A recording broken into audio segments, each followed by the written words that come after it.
There we go. There we go.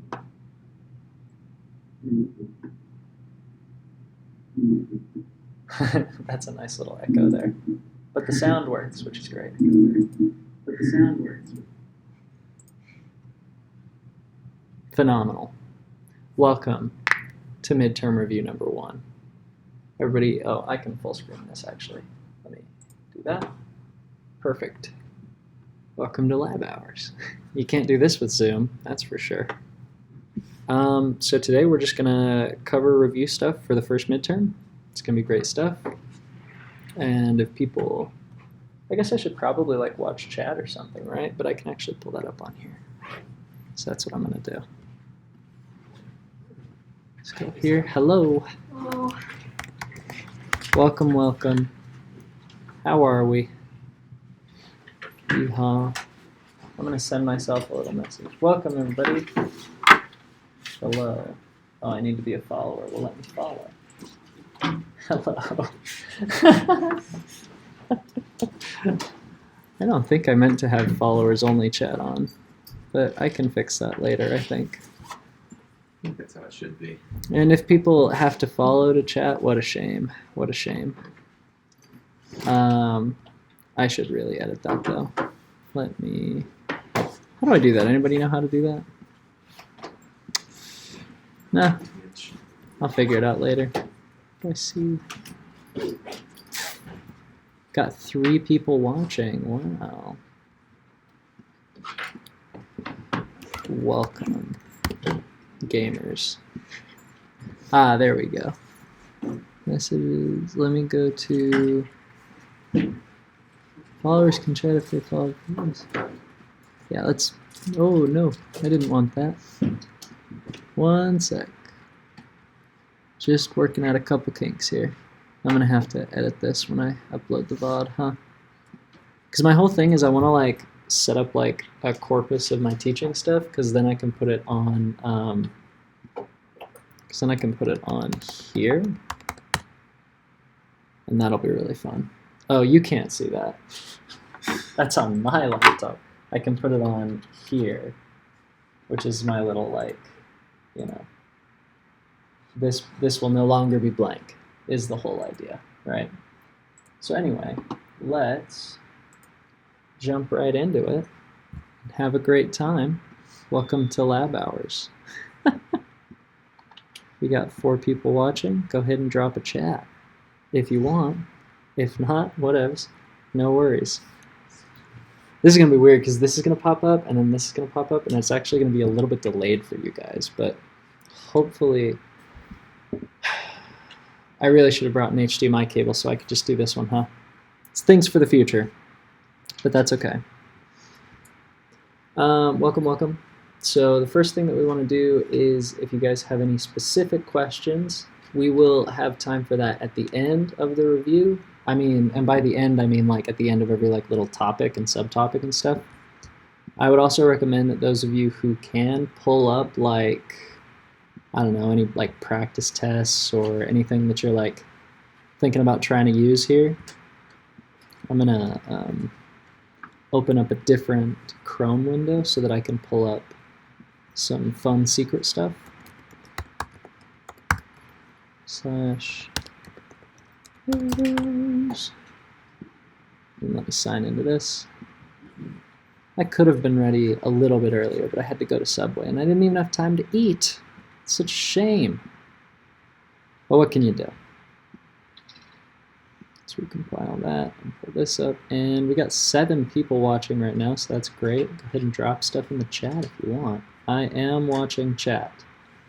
Like I have it pulled up, so if you guys need to drop anything in there, you got any questions, you might have to make an account. I'm not going to make you follow, but you might as well, right? The more important thing, by the way, is that link right there is like a URL shortener. It goes to the YouTube channel that I'm going to upload all this stuff on. You guys are going to want to subscribe to that. 1, because when I get to 100, I don't have to do that. I can just write youtube.com/labhours. But 2, because I'm going to do little mini lesson reviews and like the homework and stuff, because I'm like, a lot of people can't come to my lab hours. So I'm like, well, I might as well just do what I do in my lab hours and just record it, you know? So that's going to happen as well. That is going to be happening. So let's just get right into it, shall we? Let's pull up my whiteboard again.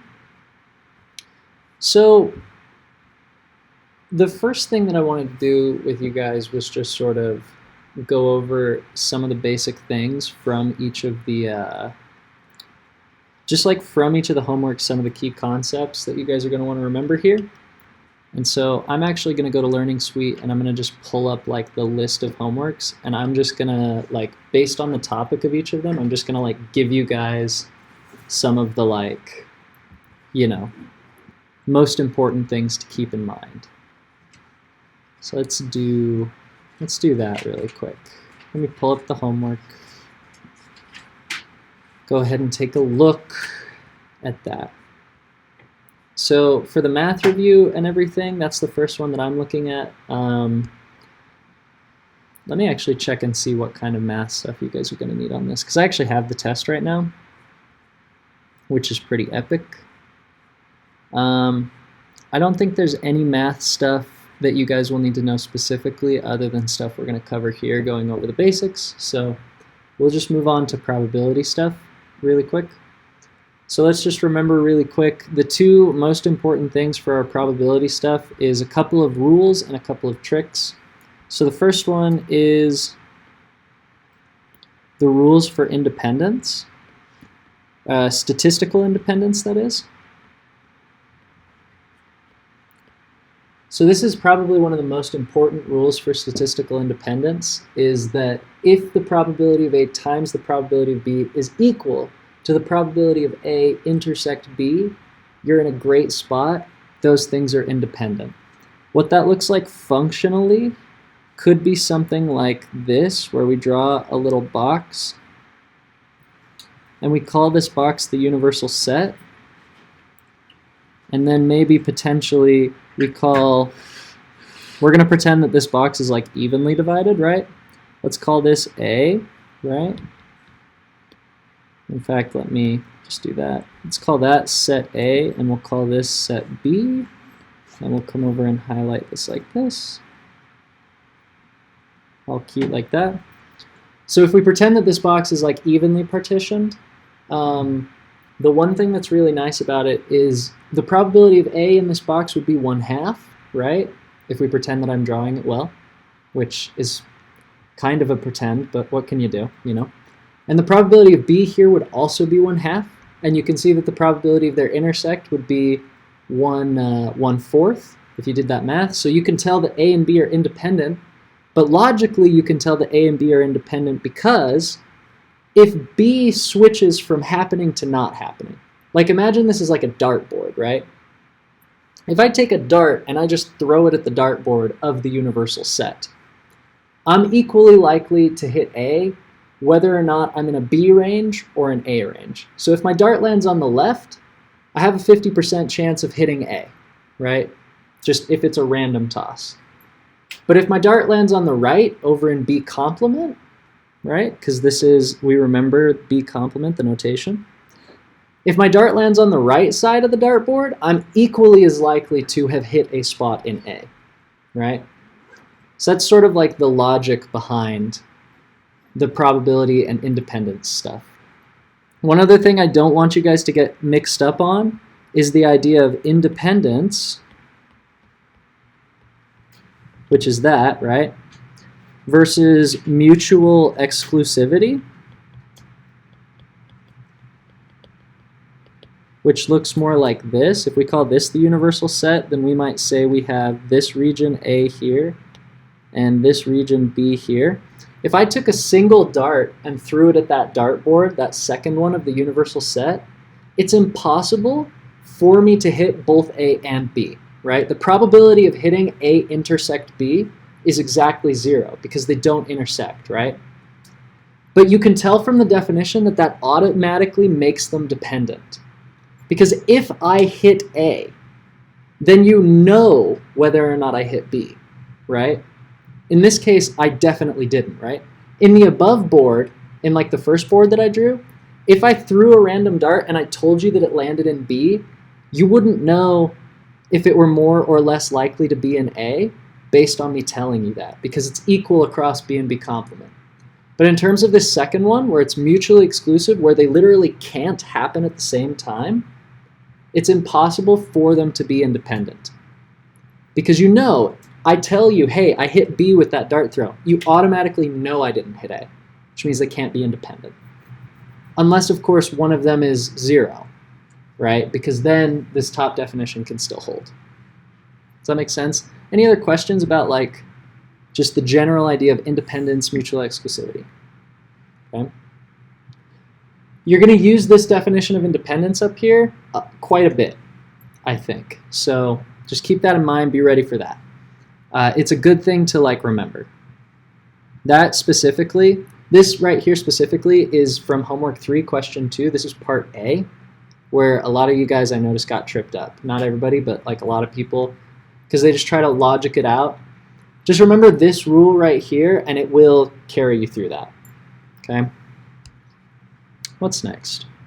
Let's talk about combinatorics really quick. Just give you a quick overview of that. Actually, the one thing I would like to do before we do that is probably, let's just talk about set theory, a quick review, right? Like I just drew this independence thing up here, but you know, that doesn't really necessarily help you all that much. I wonder if I can flip that really quick. Give me one sec. Transform, perfect. Oh wait, I wanted to take that. Sorry, I'm just flipping my webcam because I keep pointing away from like, there we go. So now I'll be pointing at the screen as well. Is that distracting for you guys at all? Good, perfect. I'm glad, because that means I can keep doing it, you know? And I think it's really fun. Let's just check the chat really quick. We still don't have anything. Okay, so let's just talk about the set like notations and stuff really quick. We have A and B as events that can happen, like I've drawn here. So that would mean that A complement and B complement are all of the things that can happen that aren't A and B, right? So somebody want to tell me if A is an event with non-zero probability, what is the probability of A plus the probability of A complement? 1. Why is it 1? Somebody yell it. Because A complement is everything that isn't A. Exactly. And because A complement is everything that isn't A, when you add up A and everything that isn't A, you get 100%. One thing I would like to suggest to you guys is if you are doing this test or any assignment and you find that you get a probability that's less than 0 or greater than 1, that you redo what you did for that problem because it's wrong. You can't have a probability less than 0 or greater than 1 because that would represent being like negative 25% likely to happen, which just doesn't make any sense, or being like 125% likely of happening, which also doesn't make any sense, right? You know, out of every 4 times I throw this dart, I'm gonna hit A 5 times. It's like, that doesn't make any sense. So now that we're there, we can also talk about, just really quick, union and complement, or not union, this is intersect and this is union. The way that I kind of like to remember that is this one kind of looks like an N for like intersect, and this one is a U for union. And what those mean, I would encourage you not to think of these as like and or. I don't know if she actually did that one in lecture, but think of it as like where A and B touch each other, and then just everything in the A and B buckets, right? Because it kind of looks like a little bucket.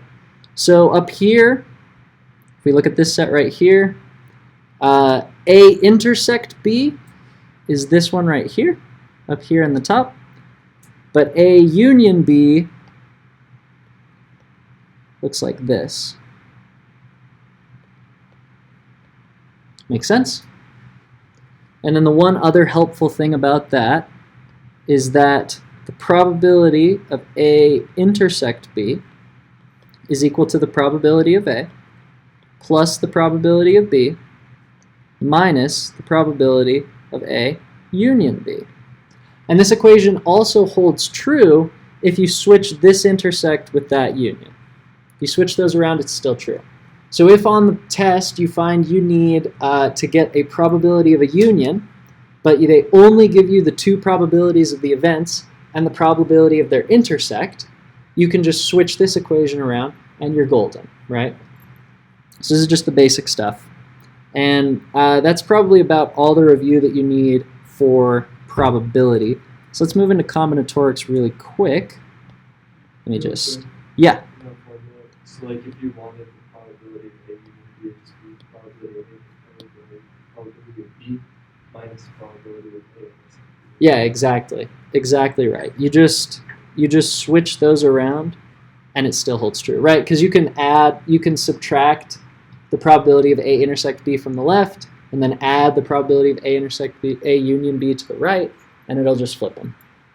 And you can kind of see that intuitively because if I have the probability of A plus the probability of B minus the probability of A union B, the only thing that's double counted is this intersect. So it's the only thing that's left, right? Likewise, if I want to know the probability of the union, I have the probability of A plus the probability of B minus the probability of A intersect B because it gets double counted. Easy peasy, right? So let's go on to combinatorics really quick. And I think this is helpful just with like examples and stuff. So I'm just going to pull an example from the homework again really quick. And this one was one of my favorite problems that I've ever looked at. And I want to bring it up because it helps me recommend study habits to you. You guys remember the problem where one of the students had a list of 10 questions. List of 10 questions. And she knew 6 of them. And the teacher was going to randomly pick 5 to put on the test. Randomly picks 5. And so the question asked, what is the probability that this student knows how to solve every single problem that ends up on the test? And so the way that we want to do this is as a probability. So the first thing I would put on the bottom, well, the first thing I would put down on the paper is the bottom of the fraction, right? You know that there are only so many ways that a teacher can pick 10 questions and put 5 on the test. This 10 pick 5 represents all of the number of ways that there are to pick from 10 questions 5 to put on the test without worrying about which question goes in which slot, right? Because that's not really relevant.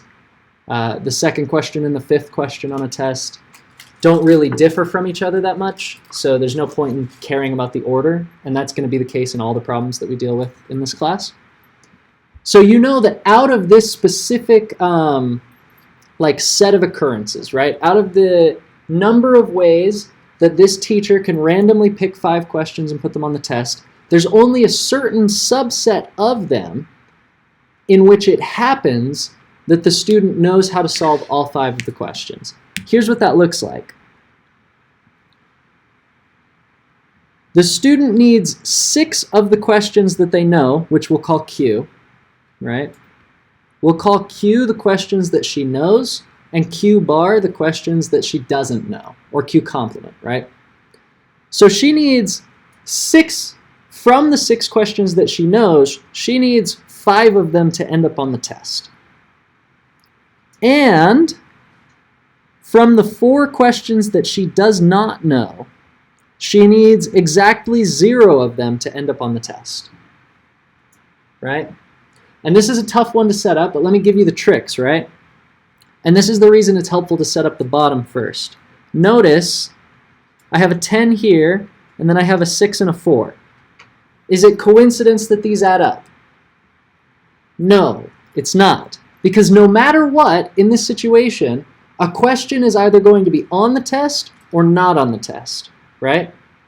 So what you're doing is you're taking a look at this bottom, which is all the different ways that you can randomly get questions for the test, and you're saying, how many of those scenarios do I find that 6 of the questions that I know get assigned to 5 of the spots on the test. So like from 6, pick 5.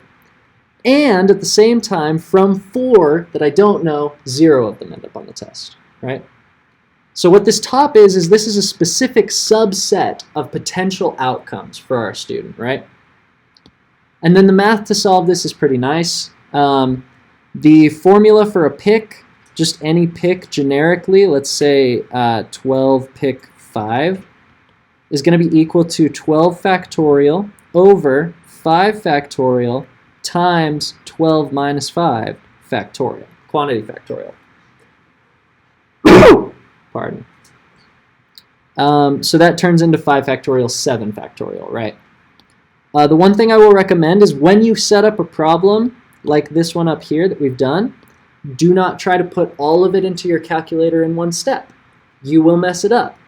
And even though I won't be docking a lot of points, if you do that, I do have to kind of dock a point if you end up with the wrong answer.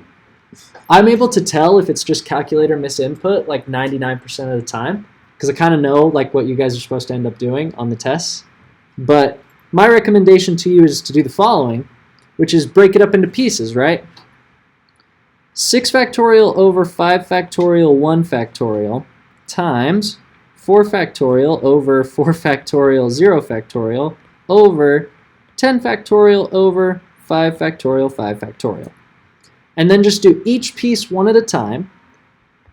Sorry, bud. Can't do that. I should really go on airplane mode. I should really go on airplane mode, huh? That's good to know. Whoop. So 6 factorial over 5 factorial 1 factorial. This 6 factorial turns into 1 times 2 times 3 times 4 times 5 times 6. The 5 factorial on the bottom turns into 1 times 2 times 3 times 4 times 5. So those first ones will cancel, and this one will turn into just 6 over 1, which is 6. And then how many ways are there to assign 4 things to 0 spots? Anyone want to guess? Not quite. There is one way, right? I can just choose not to assign them to any of the spots. So that's one. We call 0 factorial 1 for this reason. Like, how many ways are there to order 0 things? There's one, and it's to not order them. And then 10 factorial over 5 factorial turns into 1 times 2 times 3 times 4 times 5, not times 45. Divided into 6 times 7 times 8 times 9 times 10. You can do simplification and stuff from there, but honestly, even if you're just able to get to that spot, you're pretty much in the clear. And if, like, from one of the homework problems, you remember how we assigned 90 nurses to 10 spots, that there's like 5 times 10 to the 12th ways to do that. If the number is going to be extremely massive, you can just go ahead and leave it in this fraction form or even in this factorial form, and that's fine. But in terms of this question, it's asking for a percentage probability, and you know that it's a probability because you've got this nice fraction here. And so if it asks you for a percentage probability, you should solve out, you know, the equation. I'm not going to do it here because I don't remember the numbers off the top of my head, and I don't want to pull up my calculator. But just know, for combinatorics, do the bottom first, figure out how many things need to go into how many spots, then split the top into a thing and not the thing, and then split the bottom into how many spots you want each of those things to take up, right? Yes? Isn't there another way to do this? You can divide it into like 5 questions for selected, 5 questions weren't. All 4 you don't undo on, like, not on it. It's because she showed 2 methods in class, right? Well, for this one it's a little rough because you have to do, you would be putting 6 pick 5 on the bottom is what you'd be doing, right? So think about this. So we would be doing, I believe what we would be doing here, I've never been a fan of them like showing the 2 different things because it's never been intuitive to me how to flip it. There's usually like one intuitive way to do these, like, right? Like assign workers to jobs or assign questions to tests. So try to find that one. But just theoretically, let's say that we want to know of the questions that she knows and the questions that she doesn't know. We want 6 pick 5. So this is the number. I got it was 5 0 5 4 10 4. Yeah, okay, okay. So the number of ways to... So you got 5, 0, 5, 4, 10, 4? Yeah, and the way I thought that was like, which half the questions were selected, right? So And pick, then all of the questions that you should know how to solve were not selected pick, or don't know. Yeah, I don't know. I mean, if it gets you the same number, go for it. But I would say there's usually like a more intuitive way to do it. Like in particular, I would recommend, hold on one sec.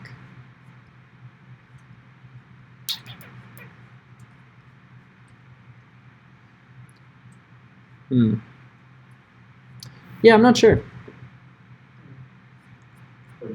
Yeah, no. I mean, if it gets you the same answer from the homework and I like marked you right, then yeah, it totally works. But I encourage you, I really do encourage you to like find the intuitive breakdown and put it on the bottom first. So like there's 10 questions on the list and the teacher's gonna put 5 of them on the test. Like that's a really intuitive, easy breakdown. So then I can go, okay, we want, you know, I know 6 of the questions, I don't know 4 of them. I want 5 on the test to come from my 6, and I want 0 on the test to come from those 4, right? I don't know if that's just intuitive to me because I've been TAing this for so long, but like, I don't know. That's about all you're going to need for combinatorics, I think. Yep. Can you explain like where those factorials came from? Like the 6 and 5 and the 1 on the bottom? Yeah, let me explain that really quick. Let me just get this out of the way. So the factorials right here, this is just like a special mathematic operator, right? So think for a second, if I have 3 books, right? I have my red book, I have my blue book, I have my green book. How many different ways are there I can order these books? Well, I could go red, blue, green. I could go red, green, blue. I could go blue, green, red. I could go blue, red, green. I could go green, red, blue. I could go green, blue, red, right? Those are all of the order options that I have, right? That happens to be 1 times 2 times 3, which is equal to 6, right? 1, 2, 3, 4, 5, 6. That is 3 factorial. That was why earlier when I was talking about ways to order 0 things, like this factorial represents how many ways are there for me to order 3 things.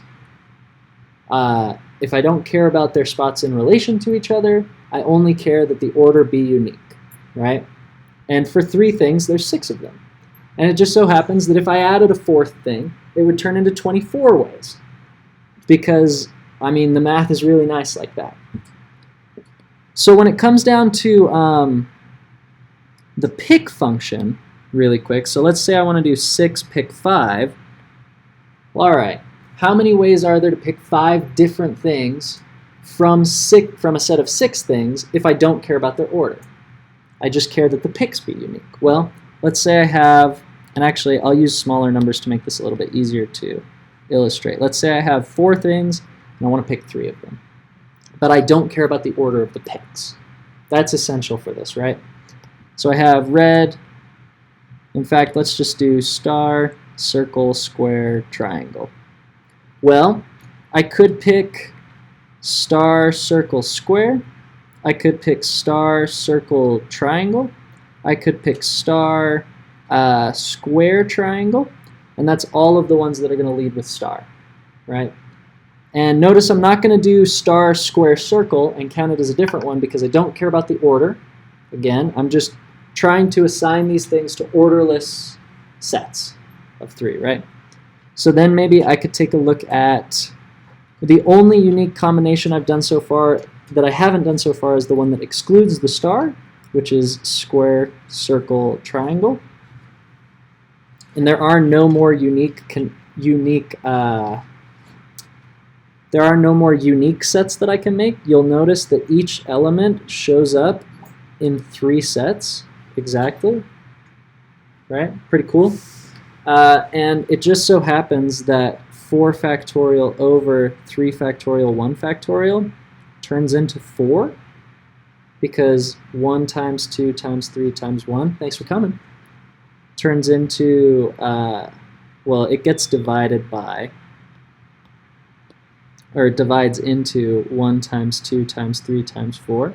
So you'll notice these cancel, and it just turns into 4. Yeah, so why do you have to include the 1 on the bottom of this? Because what it is it's the way to order, I don't know if this is like perfectly theoretically true, but notice that in every set, I'm picking 3 and leaving 1 out. So pick 3, leave 1 out, pick 3, leave 1 out, pick 3, leave 1 out. I'm guessing it has something to do with that.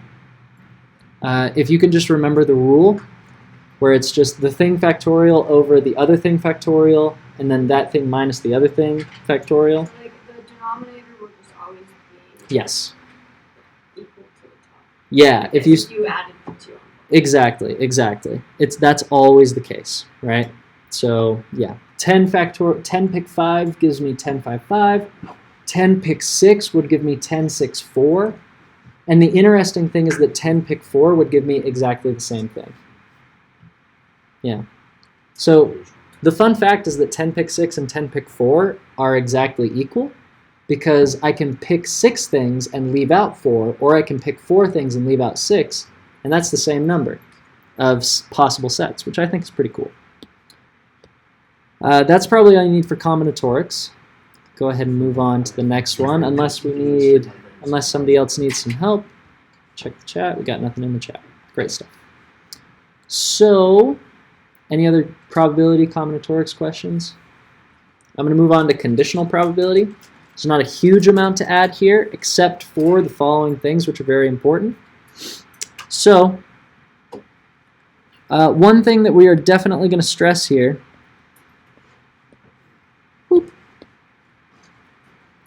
this is a formula you will need to know for the rest of this class, if you can't tell yet. This is Bayes' theorem. You don't need to know the name of it, but you do need to know the following. If I need to know the probability of A, given that I already know I've hit B. So again, you can think about this as a dartboard. I've thrown a dart, and somebody tells me, hey, you hit B. And I'm like, okay, if I know that I already hit B, what's the chance I also hit A, right? That's what this represents. That is going to be equal to the probability of A intersect B over the probability of B. Let's break this down again. All of these first couple of topics have to do with changing the 100%, or changing the set, right? If I go back over here, and I come back and I copy this little dartboard from before, and I just paste it back in here. I'll get rid of the green stuff really quick. Get rid of this arrow. Okay. Let's break this down from my little dartboard right here, where S is the universal set, and I have A and B. So I throw a single dart, and somebody tells me, hey, you hit B. And I go, awesome, that's great. But I was wondering about hitting A, right? Like, I wanted to hit the A section, because that was how I was going to win the game. You just told me I hit B, so does that tell me anything? That's what we're going to look at right now, okay? So, I know that I've hit B. B, if I'm doing my mental math, B is my new 100%. I know I've hit B now, right? So I'm only going to look at how likely it was to hit A within B, because I know that's my new 100%. That's my new universe that I'm looking at, okay? So then the top part makes a lot of sense here, right? Because we have this handy-dandy label right here that shows us, hey, A intersect B is the only part of B that's also A. Kind of by definition, right? Like if it's A intersect B, it's the parts of the board that are in both A and B. And then this equation right here, this probability of A given that I already know B, makes a lot more sense, right? Now on this dartboard, the probability of A given B, fun fact, probability of A given B is actually just equal to the probability of A on this dartboard. This is another extension of the definition of independence, where if you tell me, hey, you hit B, it doesn't change how likely I am to have hit A or not. That's another extension of the independence definition. It comes from this formula up here. And on this dartboard, because this is an independent dartboard, that is true, right? But we can easily think of a dartboard that looks something like this. Or maybe we have this section right here and this section right here. And we have like, you know, let's pull up my highlighters again. Here's section B. And, you know, here's section A. We'll call those A and B again.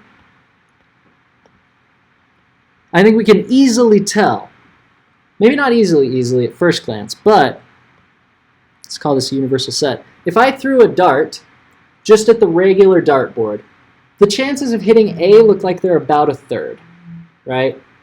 Something like that, somewhere in that range. But if I threw that dart and you told me, hey, you hit B, my chances of having hit A are going to go way down. Why is that? Well, over here, we have this A set right here, and that looks like about 1/3, just about. But over here, if you tell me that I've hit B, now I'm only looking at the B section of the board, and this is the A section, right? And that looks like a lot less than 1/3. Well, maybe not in this drawing, but that's just unfortunate, quite frankly. Let's maybe make that line look a little bit different. Maybe something like that. You know, oh yeah. Now it's definitely now it's definitely less than 1/3, right? So this is why this conditional probability can be such a big deal, because like the probability of A is fairly high for this board. But if you tell me I hit B, the chance that I also hit A is super low, because the fraction of B that is made up of A and B is super low, right? So that's where this definition is coming from. That makes sense. Any questions on this?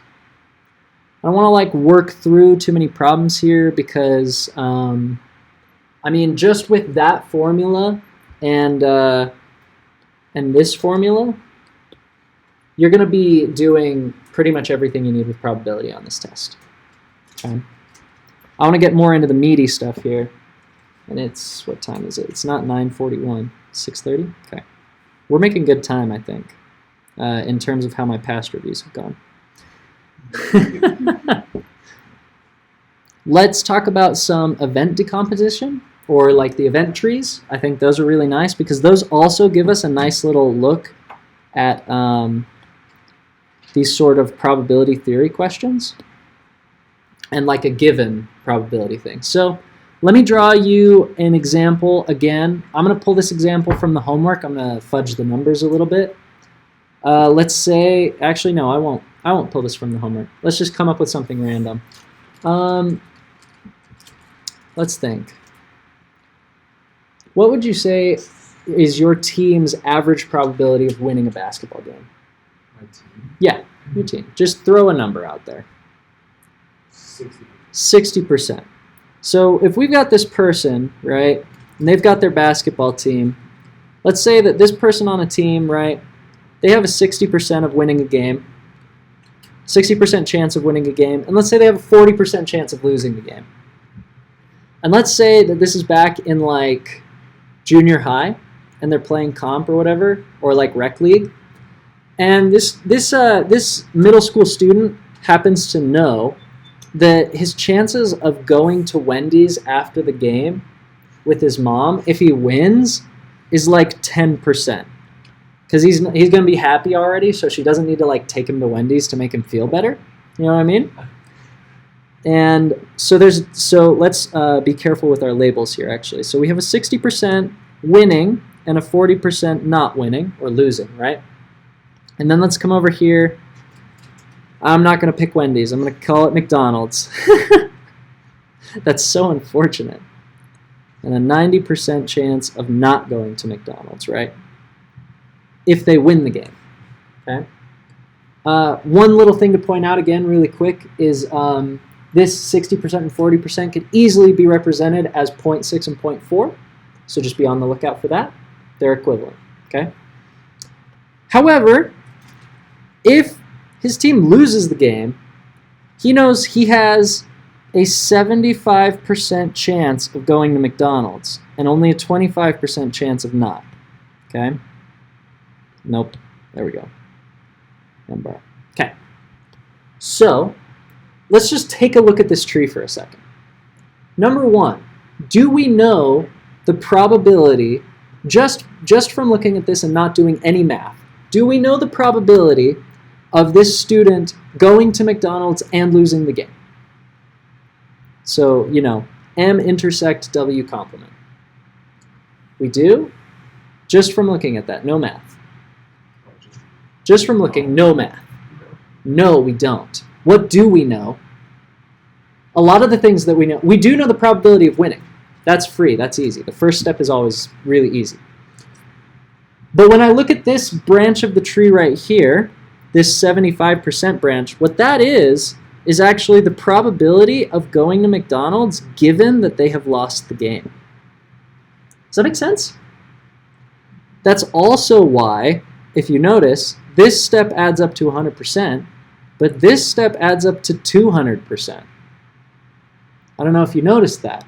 Every branch has to add up to 100%. Okay, makes sense? So here's the question, what if I do want to find just the general probability that they go to McDonald's? Well, that's pretty easy, in my opinion. In fact, let's do something first. What is the probability that the kid winds up at McDonald's and he won the game that night? Anybody want to just throw out an answer? Let's also say they're independent.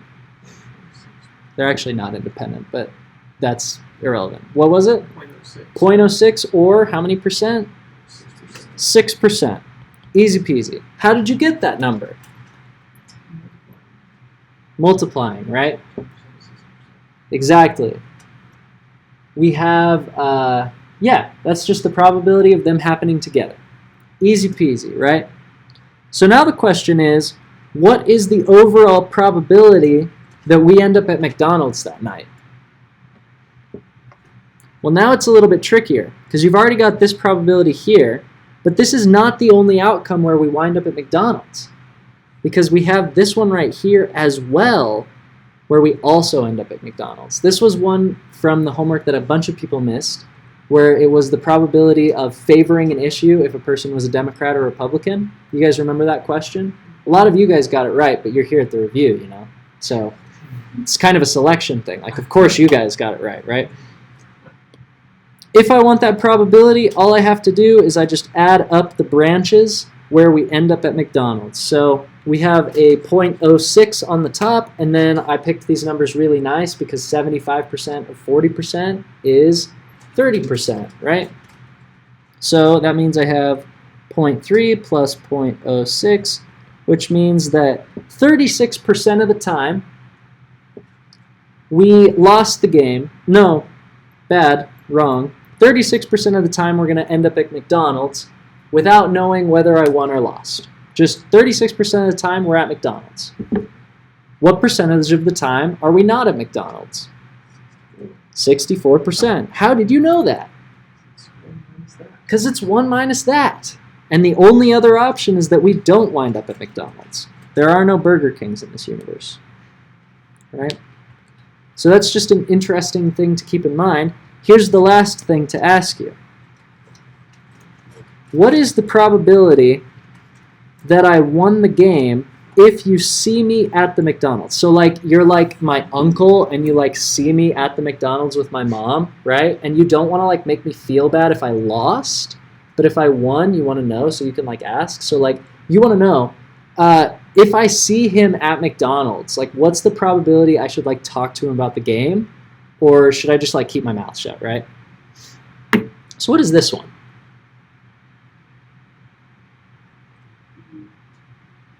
Yell it. The probability of you winning anything at McDonald's over the probability of you Exactly.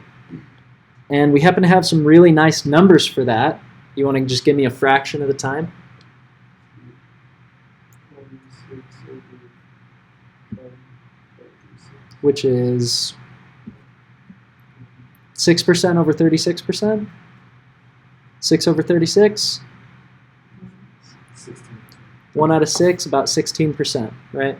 1/6, right? So 1 out of every 6 times that my uncle sees me at McDonald's, I actually won the game, which means that 5 out of the 6 times he should probably keep his mouth shut. He probably won't, because that's not how uncles work. I don't know if you know that, but yeah. So this is a lot of the stuff you're going to be asked about, like the event trees or probability decomposition stuff. It's all here. Hit me.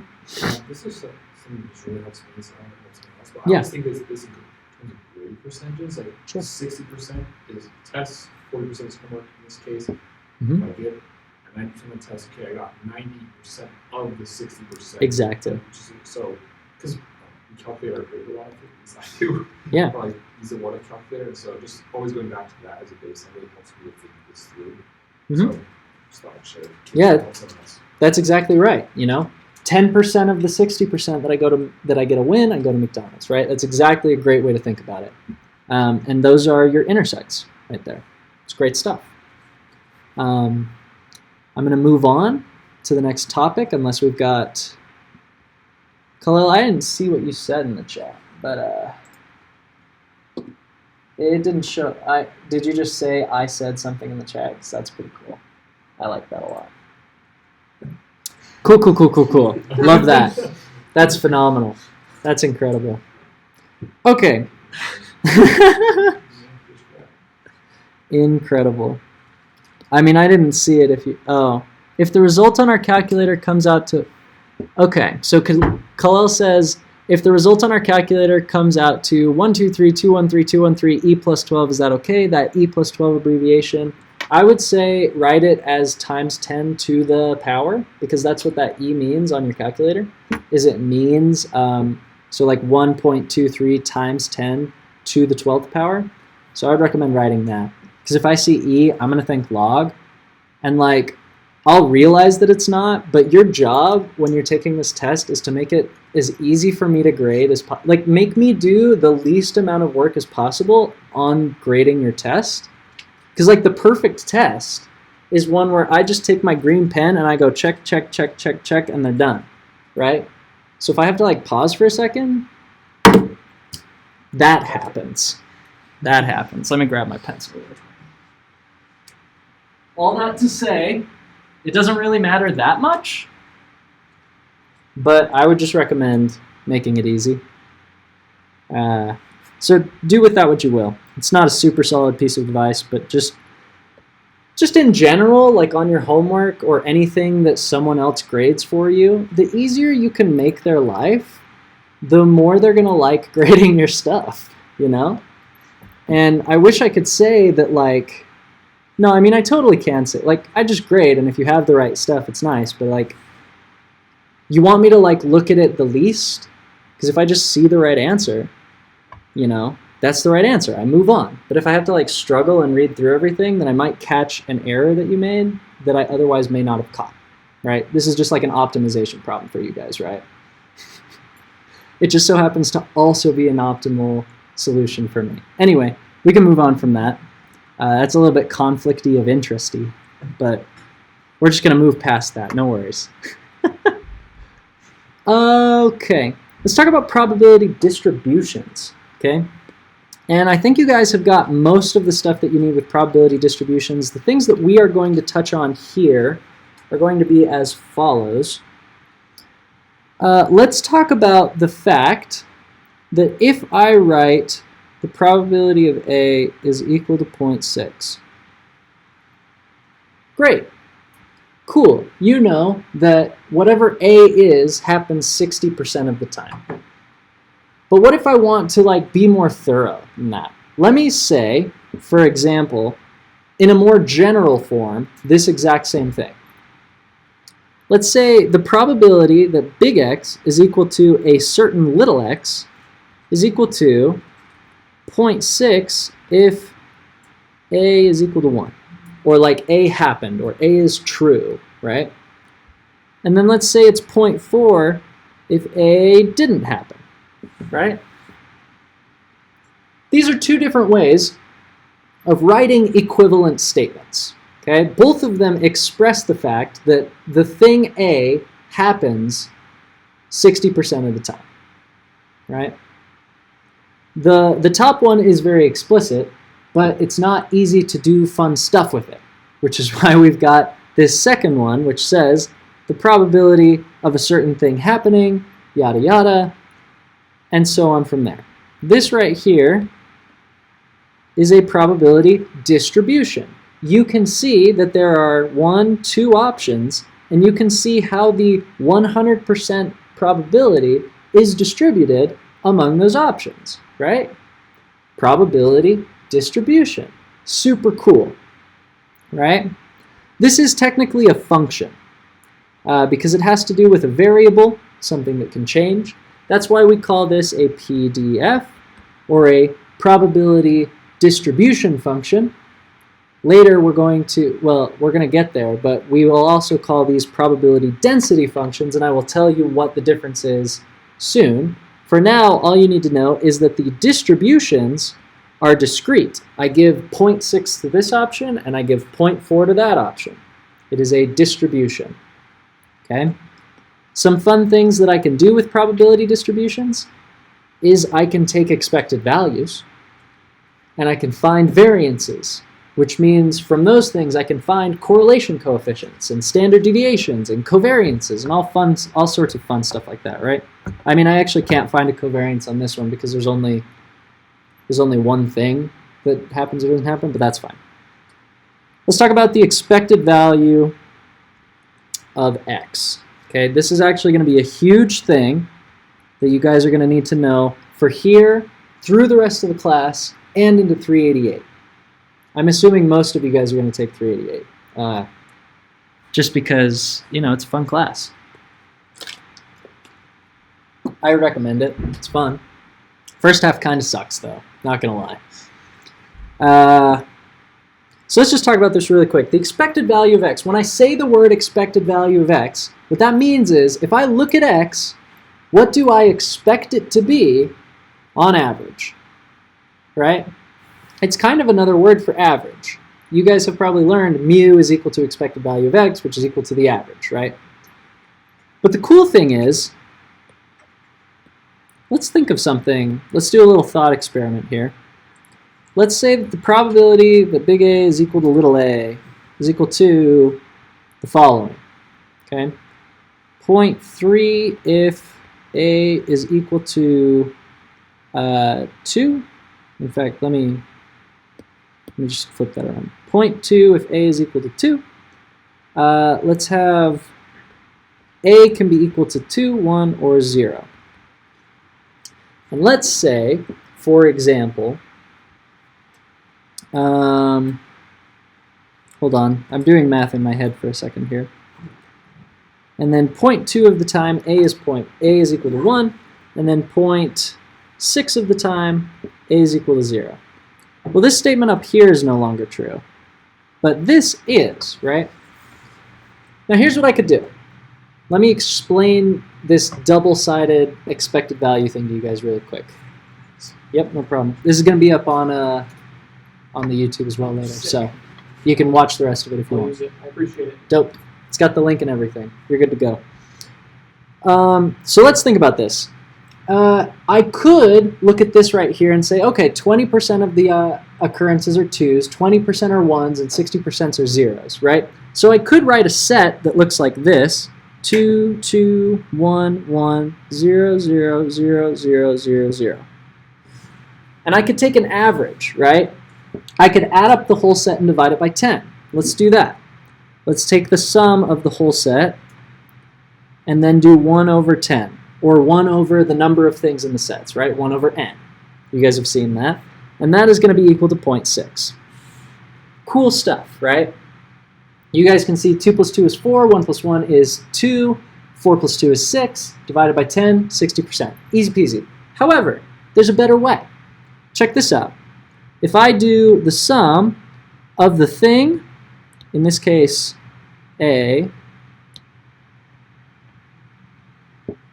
times the probability of that A over the bounds of A, equals 1 to N.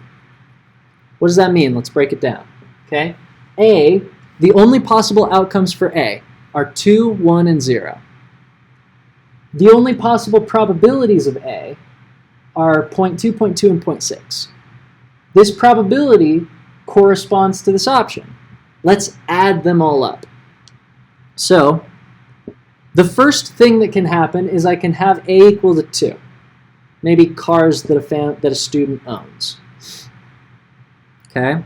So I know that 2 is the number of cars owned by 20% of the students. Right? So I have this 2 times 0.2. 20% of the time, I'm going to find 2 cars. Then let's add that to the next occurrence of A. A can also be 1, and I know that that shows up 20% of the time. So I find 1 car 20% of the time. Okay?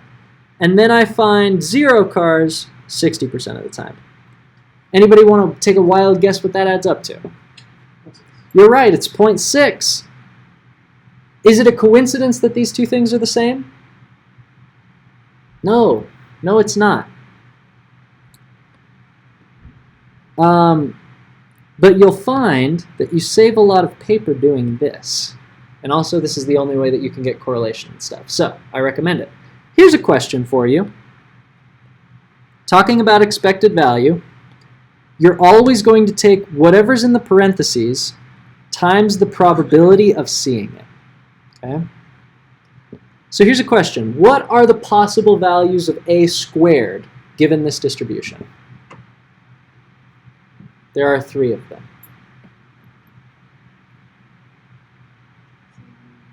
0, 1, and 4, okay? We'll give them little parentheses.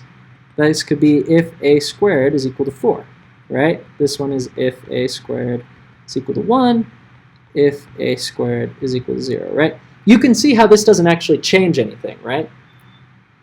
So what would you expect the value of A squared to be on average? Because I saw some people were getting kind of tripped up on this, right? Well, there are only 3 possible values of A squared. 4 can show up. How often does 4 show up?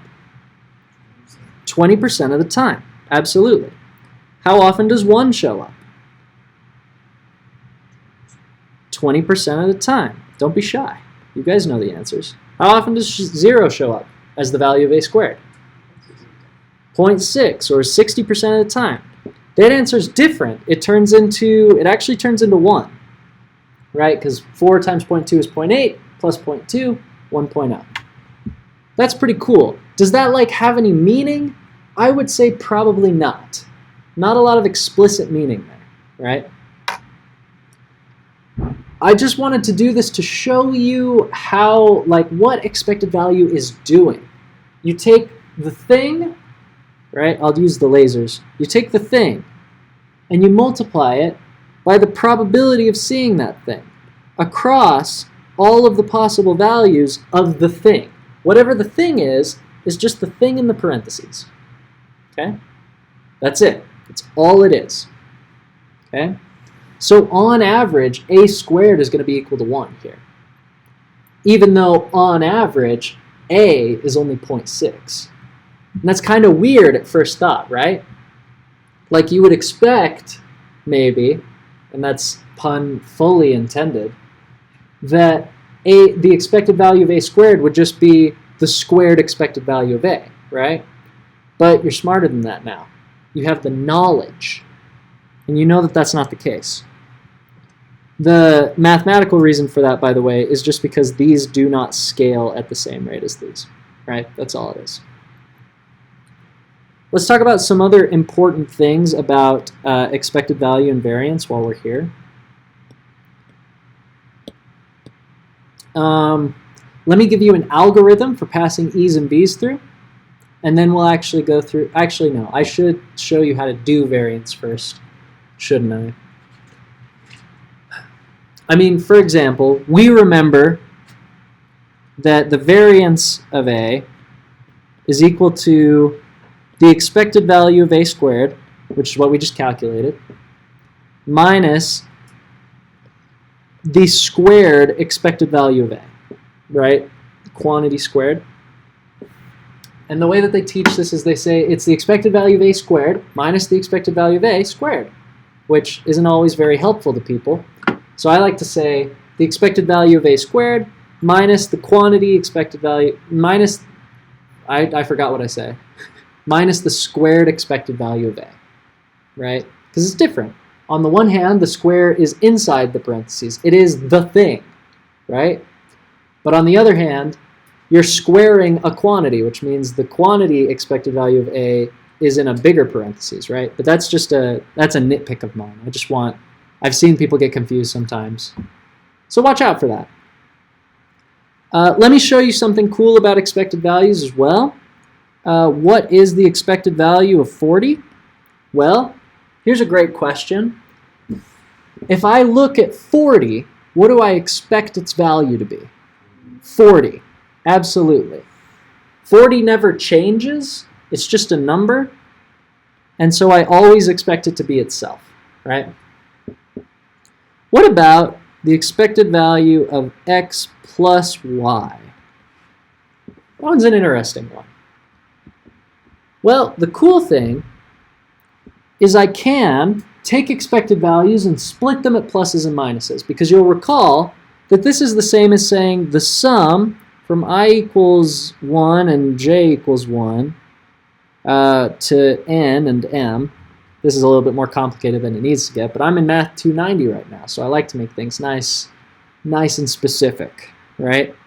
Of the quantity xi plus the quantities yj, right?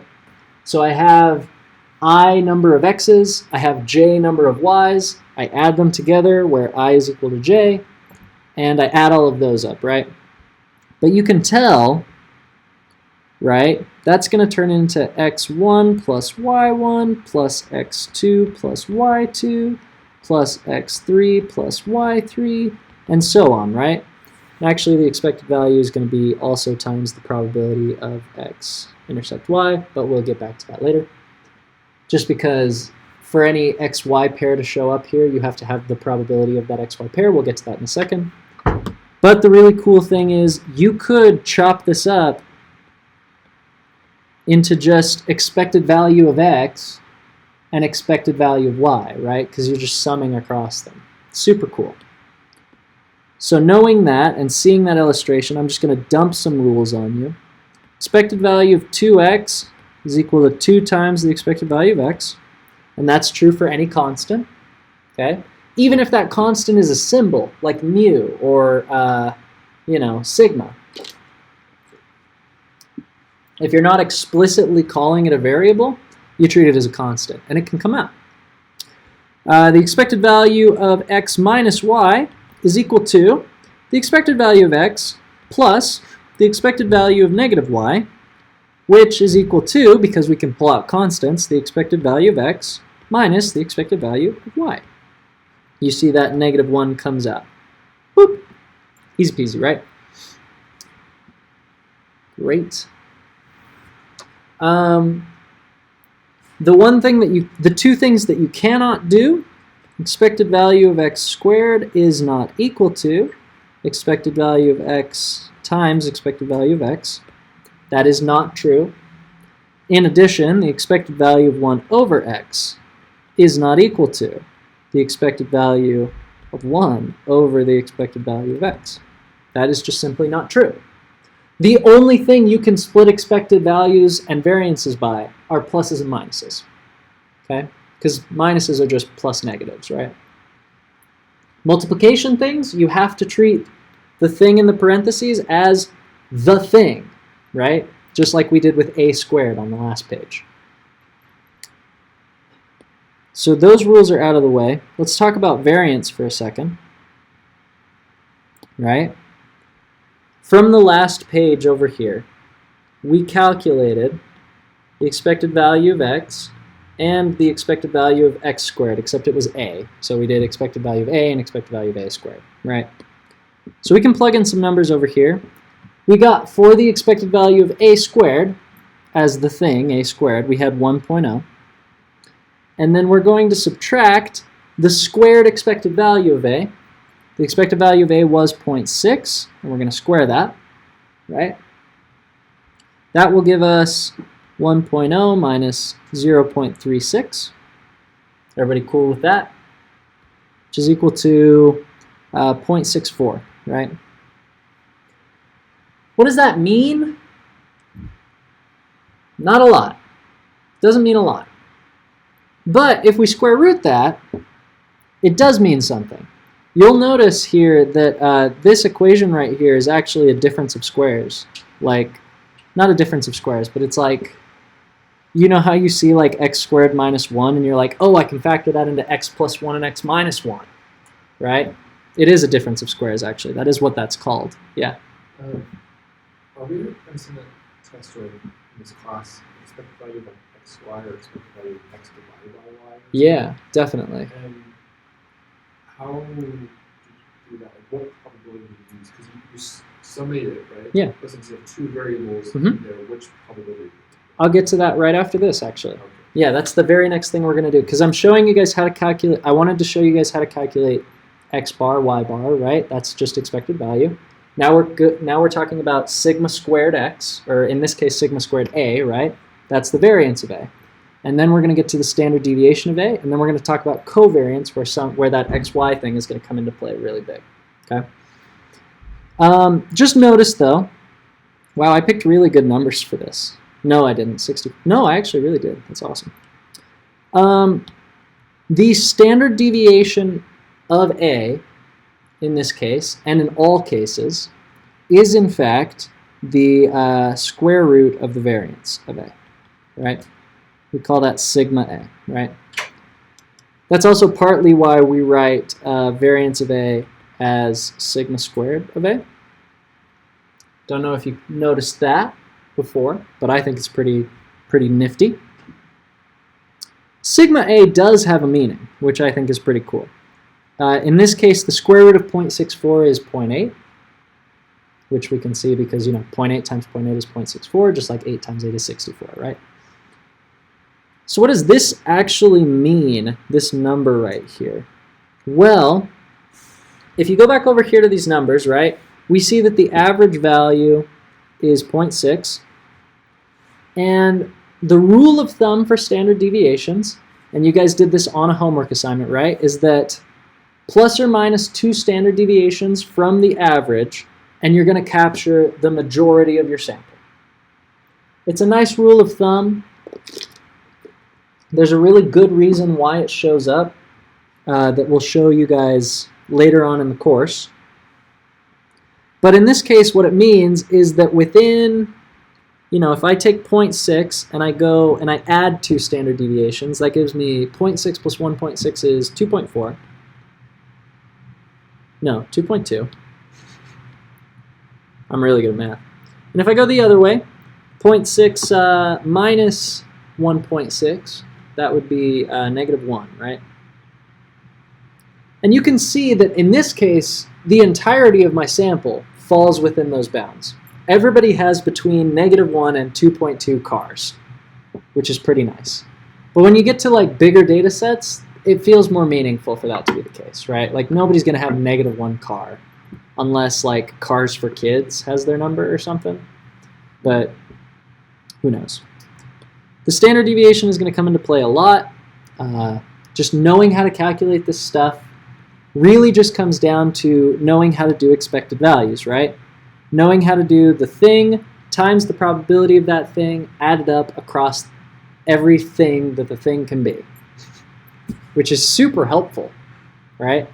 But this is the way that I think about it, right? Like expected value of star cubed is equal to, you know, the sum from I equals 1 to n of star cubed I times the probability of star I, right? This is true for all sorts of stuff, right? Star can be anything, any variable.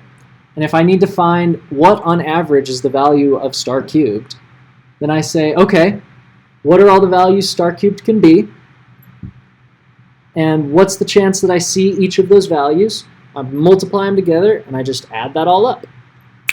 And we're golden. The expected value of the thing times the probability of that thing, added up across the entire bounds of the thing. Okay. If you can just remember that, you can actually get pretty much everything you need for this midterm, which is pretty hot. That and like this, which is pretty cool. Let's break it down and go into multivariable options now, though, actually. Let's do that. We call it, yeah. Can I ask a question about standard deviation first? Yeah. So like on the homework, there was a question about like the rule of thumb, trying to interpret what standard deviation like conveys about the range of wages. Yeah. What is that mean? So that's exactly what I was talking about over here with the cars. Plus or minus 1? Plus or minus 2 standard deviations, and you capture the majority of the sample. So like you remember from that question, the question was, on average they make $24 an hour with a standard deviation of 3, right? And so the correct answer for the question was, by the rule of thumb, the majority of the workers in that sector make between $18 and $30 an hour, because it's 24 is the mean, and then they added plus 3 and minus 3 minus 3. And that captures the majority. That's just the rule of thumb. It's kind of fuzzy for a reason. You guys will actually learn what that reason is later in the course, which is super cool. It's because it really should be 1.96 and 95%, but only for normally distributed things. But that will mean more later, once we start talking about the stuff that we'll get to later. For now, the rule of thumb is sufficient. And just sort of as a measure of how variable something is in relationship to its units, right? So like you might expect vaccine efficacy rates to have, or vaccine side effect rates, right? Super, super small. And because the fact that they show up, so the chance of them actually showing up is super, super small, their standard deviations are also going to be super, super small, right? So you might hear like a 100% increase in the risk of a blood clot from this vaccine, when the 100% increase in the risk is from 0.05% to 0.10%, right? This class is going to teach you how to like parse through stuff like that. It's going to be really fun. You're going to be super media literate if you can apply these skills, which is really nice, in my opinion. 7:12. Okay. I think we're making okay time. When did we start? 6? I said an hour and a half. Let's see if we can cruise through the rest of this in an hour and a half. Yeah, absolutely. So it comes down to the point where we need to talk about multiple variables, because if we're going to talk about correlation, something is 100% correlated with itself all of the time, right? You could, and this is, no, I'll come back to that in a second, okay? So the question is, what do I do when I see the expected value of x times y? Or in this case, I'm going to use a times b. And the reason I try to use like different variables and stuff, or like star, is to help you guys kind of generalize these concepts, so you don't always just see x and y. You just remember you can plug anything into there, right?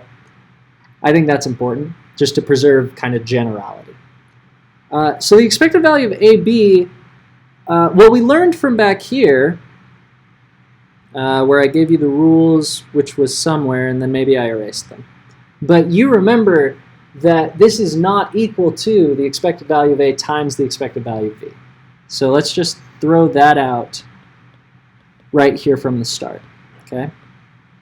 This has nothing to do with independence. This has nothing to do with exclusivity. Those are probabilities of A and B. Expected values, completely different. Just throw this out, okay? But there is something cool that you can look at, which is we have a new thing here in the middle. And the thing in this case is A times B. That means I'm going to need a probability distribution of some kind between x's and y's, right? Let's say, for example, In fact, let's even move away from expected value of A and B. What is the expected value of M and W? Winning the game and going to McDonald's. How do they interact? Let's talk about that. Okay? Well, if you remember from the last problem, and this time I'm going to draw a table, we have our 4 possible occurrences. We have that we win the game, that we don't win the game,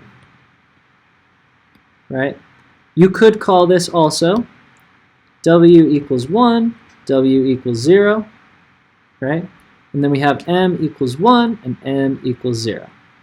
So we remember from back here that the chance of me both winning and going to McDonald's was a mere 0.06, or 6%, right?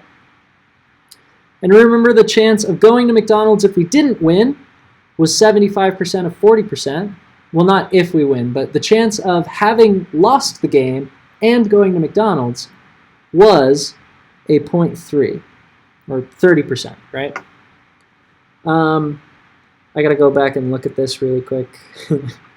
So it's 90%, which would be 90% of 60% is just 54%. That's what it is. So then over here, the chances of not going to McDonald's and having won the game are 54%, right? You recognize that these are intersects, right?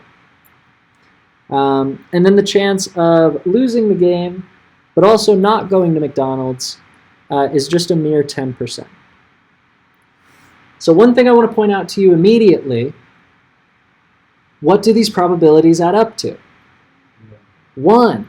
Why do they add up to 1? Because those are all your options, exactly. We can call these options exhaustive. They exhaust all of the possibilities that I live. There is no world where I don't win and also don't lose in this example, right? And there is no world where I go to McDonald's and also don't go to McDonald's, because that doesn't make any sense. So what we've got here is, in a way, a probability density function. One other way that you could write this table out is to write it like this. The probability that big M is equal to a certain M and big W is equal to a certain little w is equal to, I need to make that bracket bigger, 0.06 if MW is equal to, and let me move this really quick because I'm running out of space, is equal to 1, 1. You can see that, right? If W is 1 and M is 1, I see that 6% of the time, right? And I see 30% of the time that MW is equal to, thank you, 30% of the time I see that MW is equal to 1, 0, right? Then we've got 54% of the time if MW is equal to 0, 1, and 10% of the time if MW is equal to 0, 0. Okay? You can see how these things are equivalent, right? Right? Yes? No? Maybe so? So the expected value of MW is really simple now. Let me show you. It's the sum from I equals 1 to n of the thing in the parentheses, mi times wi, times the probability of seeing that m and w. Mi intersect wi. Okay, let's break this down. Move these down.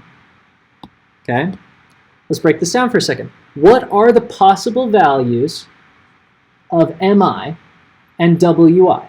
First of all, how many unique combinations of mi and wi are there?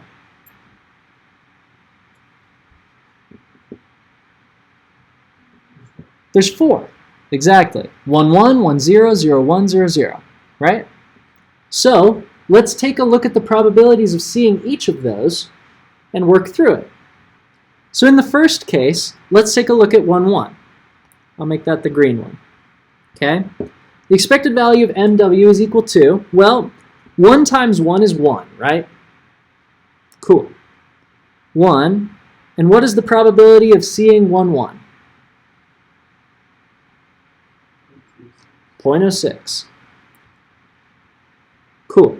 That one's done. Let's go to the blue. What is 1 times 0? It's 0. What is the probability of seeing 1, 0? It's 0.3. Now let's go, red. What is 0 times 1? That's also 0. This is an unfortunate one to do joint distributions with, but it's okay, because we can still illustrate this, right? 0, 1. What's the probability of seeing m equals 0 and w equals 1? 0.54. Absolutely.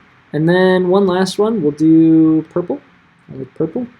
0 times 0 is 0. That one's not a deal breaker, but what's the probability of seeing 0, 0? It's 0.1.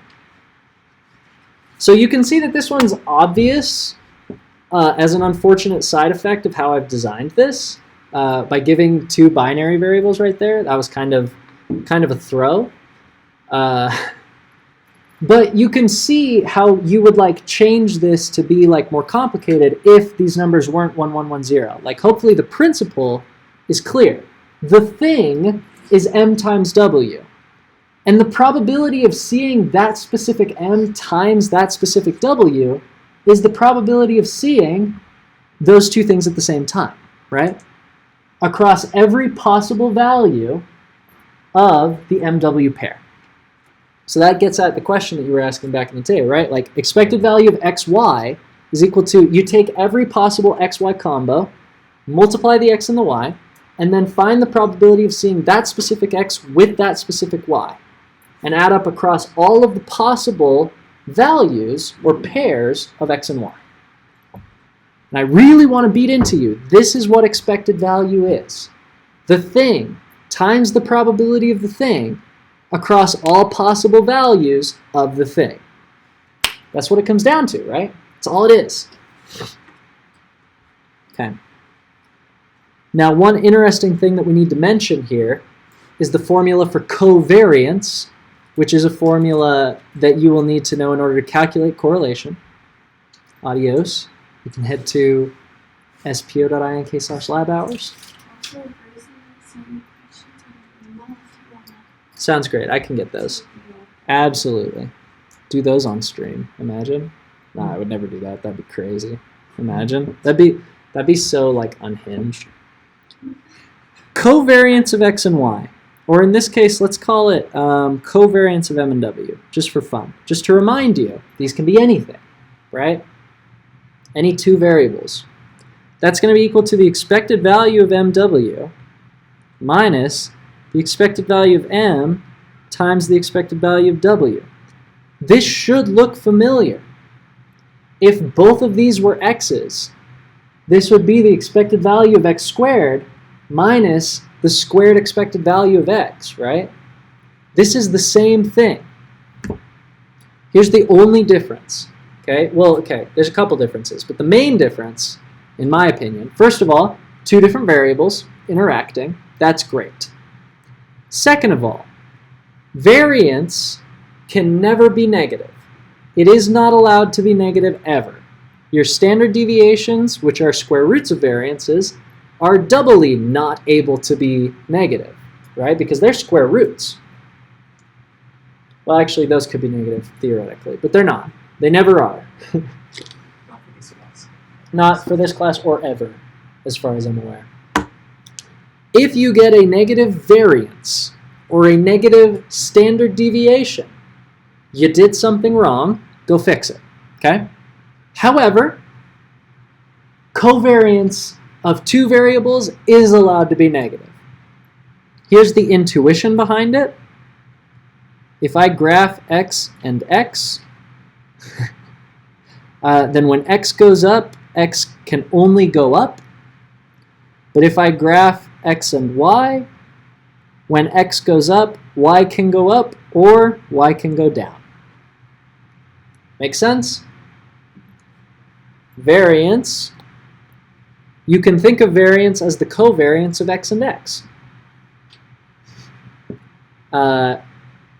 This is why covariance is allowed to be negative. This is also why correlations are allowed to be negative. Because this covariance term, which is the top of the correlation term, by the way, can be negative, right? So then let's come over here. Let's just complete the set of equations. Rho, or the correlation coefficient, is equal to the covariance of the two variables divided by the standard deviation of each of the variables multiplied with each other. Rho is a standardized measure of influence between variables in units of standard deviations. And all of that is to say that on homework 8, question 4, nope, homework 8, question 3, part B, where it says, if a man is 1 standard deviation lighter than average, how many standard deviations taller or shorter than average do you expect him to be? And it gives you a correlation of 0.4. The answer is immediately 0.4 shorter. If he's 0.4 standard deviation, if he's 1 standard deviation lighter, you can predict him to be 0.4 standard deviations shorter. Now the interesting thing is that it also works the other way when you do your regression equations, in that if you know that he's 1 standard deviation lighter, you can only predict that he's 0.4 standard deviations shorter. That's a way to double check yourself. It's also, someone had a question from earlier, was like, they were doing this question, and I don't know if you guys have already done homework 8 yet. Yes, no, maybe so. A couple of you started it. Question 3, like on part A, you have to do the 2 different equations, predicting weight with height and then predicting height with weight. And you get different numbers, but like you use a heavier man, but you predict that he's shorter than the taller man and lighter, which is kind of weird for a couple people. But I was like, yeah, you can only use a 0.4 correlation coefficient to predict this. Like going either way, it's not going to be perfect. You can't explain all of the variation in weight with height. There's only so much you can do, right? Question. Yep. So let's say in that same question it was 100% correlation. Yeah. And it would be like, if you find a man who is 1 standard deviation heavier than the average, that could also be 1 standard deviation taller. Exactly. Yeah, absolutely. If the correlation is positive and it's 1, that's exactly right. Yeah. So would you just say 0.4 shorter, or would you have to convert that like to a 0.4 of the standard deviation? You have to do 0.4 of a standard deviation, because remember in that question in particular, it's talking about inches and pounds. And so like 0.4 what, you know? He's not just going to be 0.4 inches shorter. You just take the standard deviation. Yeah. Yeah, it's in units of standard deviations, because rho is in units of standard deviations, right? And so just really quickly, let me give you guys the formula. I know that I'm running past the time I said I was going to take. Let me just give you, this always happens to me, unfortunately. I just have too much fun stuff to try to tell you guys. Just know that this pretty much covers everything. I think it should. Except for conditional distributions, which is fine. Just remember that conditional distributions, you guys remember the lecture conditional distributions, like so much of it was familiar. It's just combining the conditions with the distributions. The one thing I would advise to you is once you finish like a marginal distribution or something, right? Like if we come over here, the marginal distribution of W is like 0.6 and 0.4, right, from the event tree. So just keep that in mind. And once you've got a given, just keep it through. Thanks for coming. Just pass it through, ignore it, okay? So like the probability of M given that W is equal to 1 is equal to, you know, in this case it's really easy to find out because it's literally just right here. if W is equal to 1, then I can either have M equal to 1 or M equal to 0. And in fact, let's just do that really quick. What is the expected value of M if you tell me that I won the game? Right? So that's fun stuff. What that is, what are the possible values that M can take on given that W is equal to 1? Well, the first thing that we have to do is we have to realize we have a new 100%, right? And the new 100% is only the scenario where W is equal to 1. So we have... This is conditional. Yeah, this is a conditional probability up here. Or conditional distribution. Yes, both. They're kind of the same thing, yeah. So if we look right here, when I say marginal distribution of W, I mean that W is 1 60% of the time, and it's 0 40% of the time. And it's on the margin because I'm ignoring M. So the expected value of M, given that W is equal to 1, is equal to the thing, 1, because the thing here is M, times the probability of seeing these two things, right? So I need to see W equal to 1, but I also need to see M equal to 1. This is a conditional probability, so it's 0.06 over 0.6. We can see that, right? I have a new 100%, 60% of the time, only 60% of the time am I in this condition, right? And so I need to make sure that I adjust my probabilities. And then it's plus 0 times 0.54 over 0.6, right? Which, fun fact, comes out to 0.1, which was this number, right? Just keep that in mind. Let me see if there's anything I haven't covered that you'll need on the test other than beta naught and beta 1. Because those will be quick. Those are literally just formulas and one tip to remember what y and x are. So let me see. Okay. Random variable. So wait, just to write that in a formula. Yeah. Would it be the expected value or the probability of M intersecting W given that W is equal to 1 divided by the probability of W equal 1? Not quite. I mean, kind of, right? Like it's, it would be more accurate to say the probability of a given M and W equals 1 is just the intersect of that M and W equals 1 over the probability that W is equal to 1, right? So like, this is the probability, given that I'm looking just at W equals 1, we're ignoring this bottom bar here, right? And so, all the expected values of M within W equals 1. That's exactly what it is. So it's not quite a Not quite, intersection. but it is close, right? Because like I need to look still at this intersection square in order to get the probability of this M equals 1, right? Does that make sense? Yeah, it's more of a coincidence that the intersection point. Oh wait. It's not. It's not a coincidence. Yeah. Because you'll notice, right? 0.06 over 0.6, 0.06 over 0.6, right? So given that I know I'm in the 60% universe, I need to adjust my numbers because I'm in the 60% universe, right? I'm in the W equals 1 universe. Somebody told me that already. I won the game.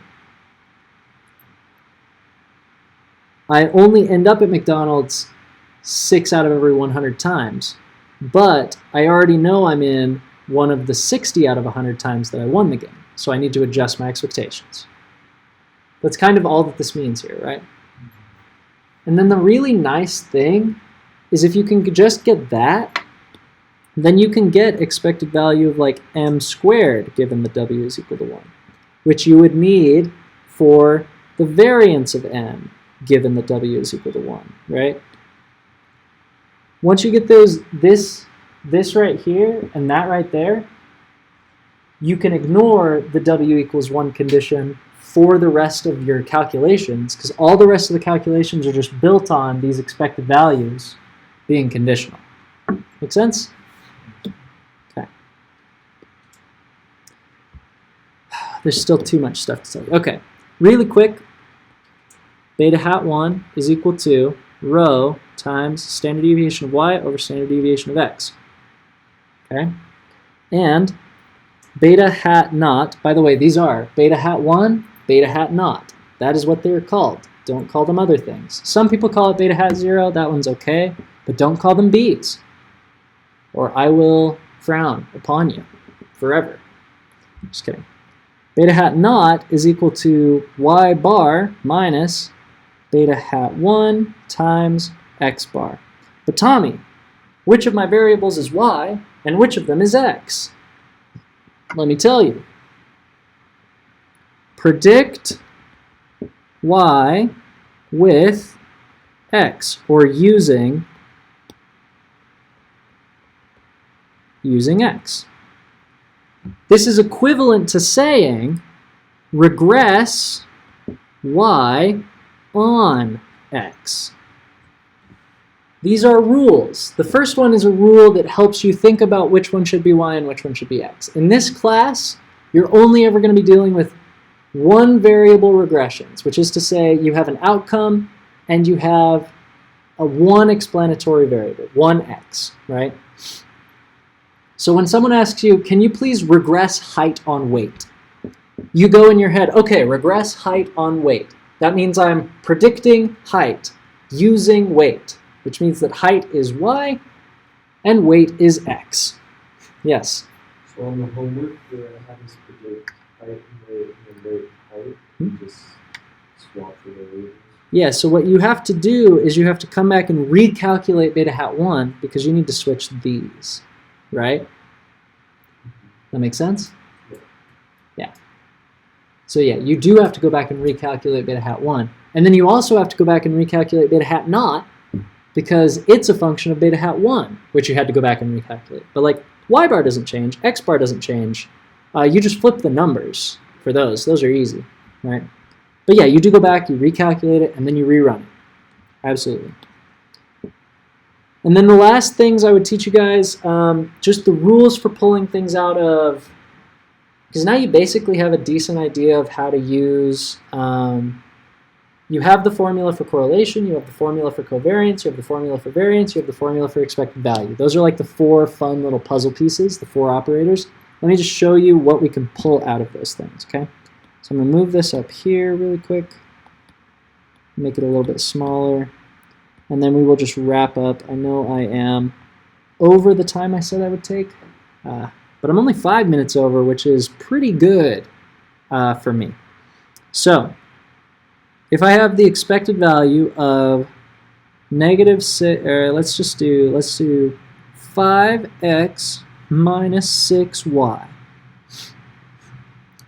The algorithm that I have for you for variances and expected values is as follows. This doesn't apply to covariance. It does not apply to correlation. They have their own special rules, but there's only like one rule for each of them. Okay, so they're super easy. But expected value and variance follow the same algorithms. Okay, so we'll do them at the same time, in fact. The variance of 5x minus 6y. Okay, the first step is split them at the pluses and minuses, but keep the minuses in the parentheses. So let's do that. The expected value of 5x minus 6y is equal to the expected value of 5x plus the expected value of negative 6y. I just forgot to do the thing I said I was going to do. Variance has an additional step here, where if the variables are not independent, which they almost never are, I mean, the problem will tell you if they're independent, which is nice most of the time when we actually ask you to calculate variance, but to be cautious, the variance of 5x minus 6y is equal to the variance of 5x plus the variance of negative 6y plus 2 times the covariance of 5x and negative 6y. Now let's pretend for a second that we know these are independent, and so their covariance is 0. Let's just pretend that. We're going to store covariance up there for a second. We'll come back to it in a minute. But for now, we're going to pretend we know x and y are independent, and so covariance goes to 0. By the way, that's another test of independence. If covariance is equal to 0, they are independent. That is a definition. So there's that. So covariance equals 0, right?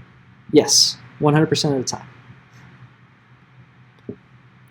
So then the next thing that I'm going to do for both of these is I'm going to pull out the constants. Okay?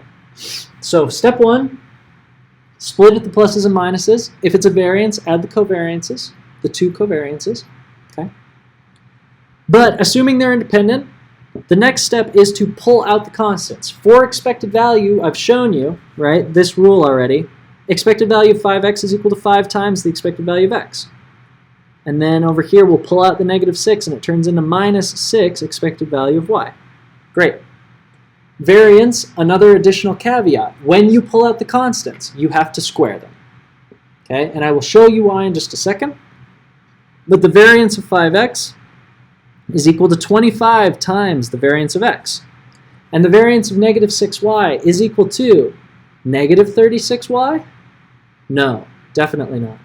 Variance is never negative because we square these constants when we pull them out. 36 times the variance of y. Okay?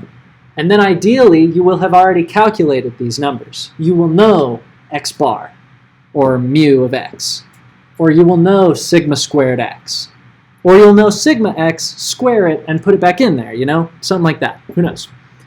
Okay? So this is the algorithm. It will get you to where you need to go for expected value and variance of independent variables. Now, let's talk really quick. I'm going to make this small, get it out of the way. Last thing is let's come back to this two covariance thing, okay? And let's also talk about correlations, okay?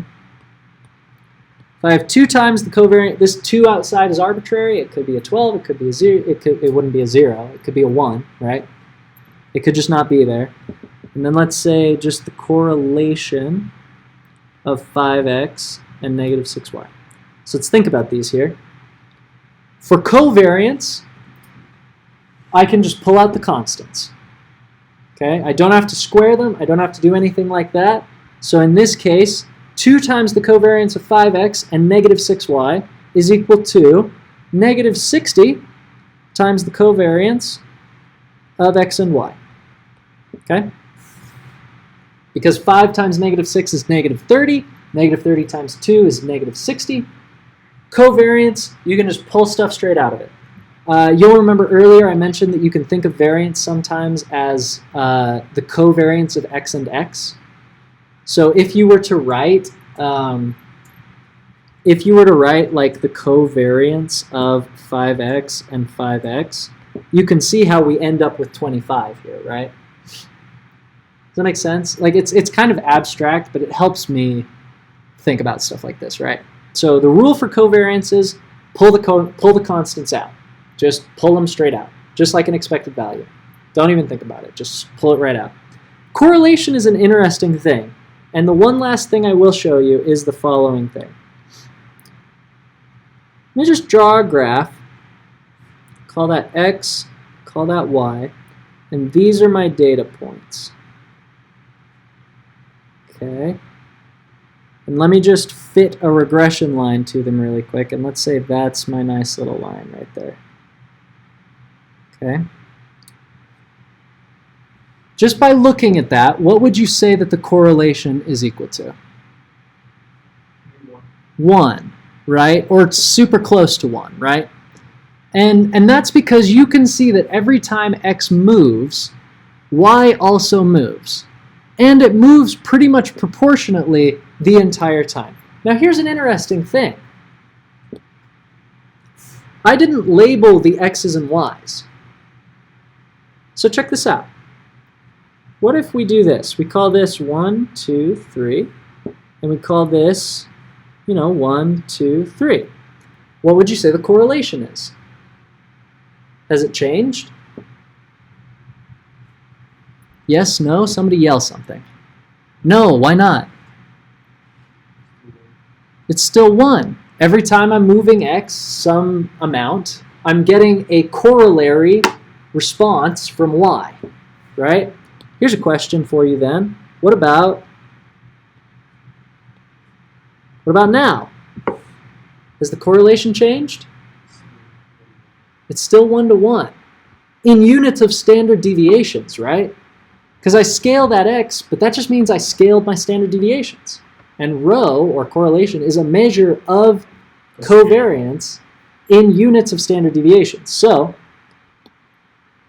now the interesting thing is, this is interesting. What if I do this? Now has the correlation changed? The hint is yes. It's -1 now, right? Because now I see an increase in x and a decrease in y, whereas before I was seeing an increase in x and an increase in y. So from that little exercise, do you guys want to take a wild guess what this correlation of 5x and -6y turns into? Boom, he got it right on the money. It's the negative correlation of x and y. So, just to recap, the rules are, for expected value and variance, split them at the pluses and minuses, and for expected value, pull out the constants. For variance, split it at the pluses and minuses, add the two covariances, and then for the variance terms, pull out and square the constants. Then, when you deal with your covariance terms, just pull out the constants, just like an expected value, but from both sides. And then when you're doing a correlation thing, you know, if you're doing a correlation problem and you see that you're scaling the variables, the only thing that matters is the sign. That's it. Yeah. That's because if you're doing a formula, Yep. you actually include the numbers with just cancel each other out to each other. Exactly. If I scaled x by 5, I would get 5 times this covariance up here. Or if I scaled m by 5. But I would also end up having 5 times this standard deviation. That's why it cancels. It's pretty cool. So how do you avoid like using that trick?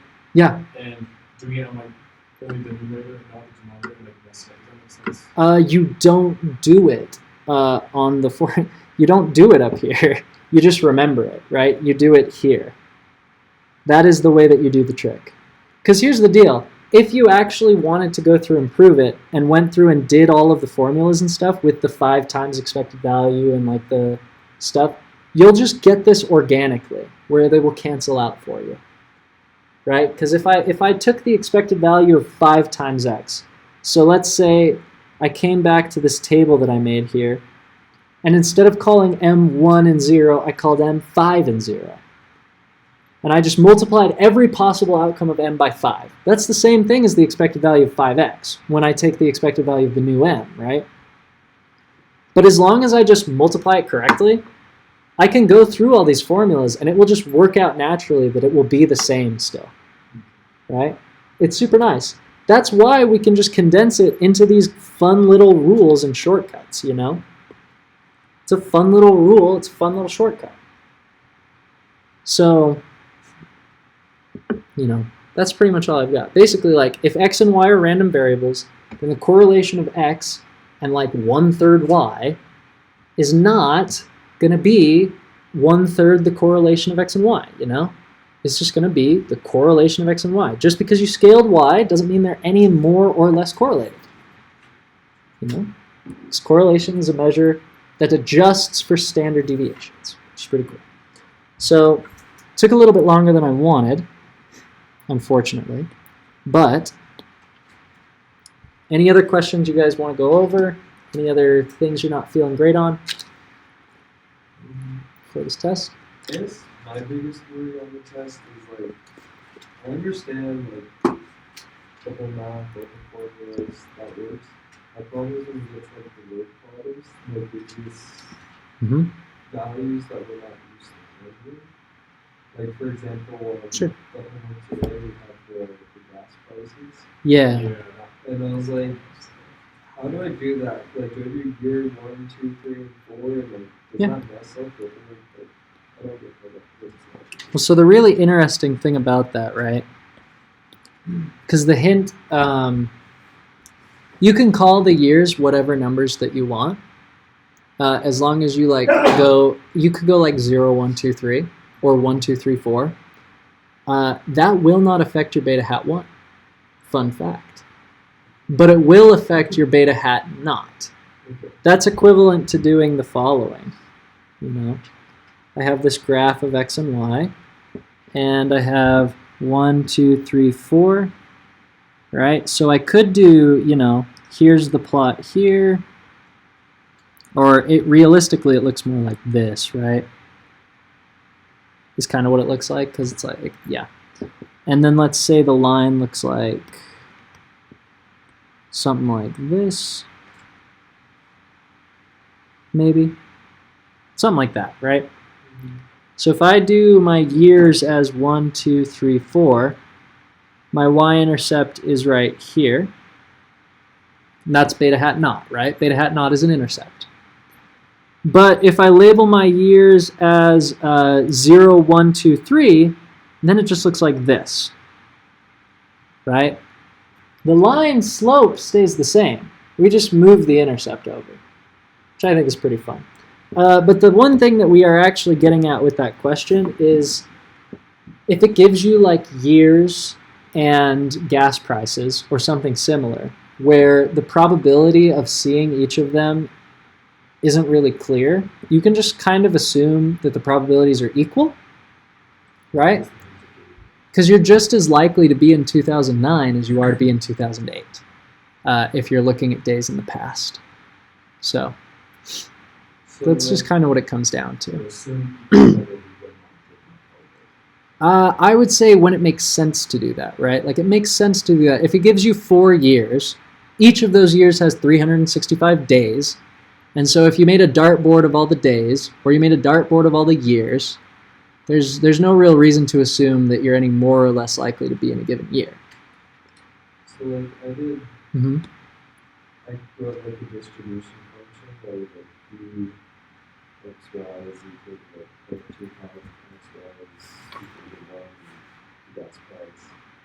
And would that be? Well, that would be if xy is equal to 1 is not correct. But if x is equal to 1 would be correct, right? You could do xy would be equal to be like whatever the gas price was times year 1, right? Or you could do like an ordered pair where you could do, so it could look like, you've got the right idea. What it looks like properly is this, probability that x equals x. Yeah, totally. Yeah, absolutely. Let me just show you really quick what that could look like. It's 0.25, 0.25, 0.25, 0.25. If x is equal to 1,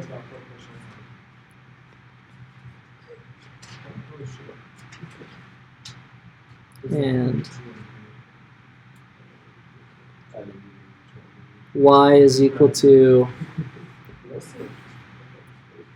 you know, 2.74 is what it is, or something like that.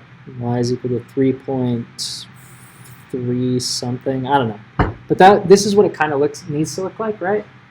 Or you could draw like you could draw a box. Yeah, the tables are probably better there anyway. The way this question works is you take the expected values of x and y. And then you take the expected value of x squared. You take the expected value of y squared. You take the expected value of xy. And then you've got everything that you need.